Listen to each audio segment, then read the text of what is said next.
हमारे पवन भाई हमारे साथ है यहाँ पर, इन्होंने जो 4 चांद लगाए हमारे गाने में। आपके फेवरेट पवन जी हमारे साथ है, कैसा लगा? देखिए अभी एक वीडियो पोस्ट हुआ है, पवन सिंह खुद पोस्ट किए हैं इस वीडियो को अपने इंस्टाग्राम आईडी पर। HD क्वालिटी में जो है इस वीडियो को बनाया गया है और पोस्ट किया है। इसमें आप एक साथ देख सकते हैं पवन सिंह को, श्रद्धा कपूर को, राजकुमार राव को। मतलब पूरा भाई वैल्यू दिया गया है एक भोजपुरी सिंगर को। आप देख रहे हैं बीच में रख करके गवाया जा रहा है और उस पर परफॉर्म कर रहे हैं राजकुमार राव और श्रद्धा कपूर।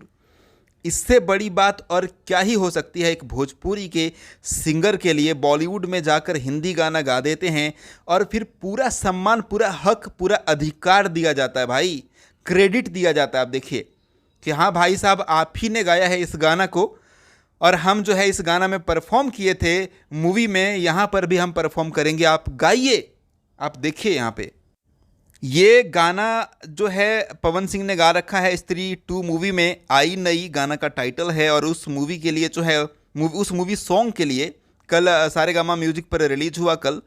और आज जो है इवेंट रखा गया लखनऊ में और वहाँ पर देखिए पवन सिंह बीच में परफॉर्म कर रहे हैं। पहली बार कुछ ऐसा नज़ारा देखने को मिल रहा है भाई, मतलब बहुत गर्व का विषय है यार, बहुत गर्व का विषय है। ये वीडियो आपको कितना पसंद आया तो लाइक शेयर करिएगा और आपको कैसा महसूस हो रहा है कमेंट बॉक्स में कमेंट करके बताइए। थैंक यू, मैं महेश पांडे, आप लोग देख रहे थे भोजीवुड एंटरटेनमेंट।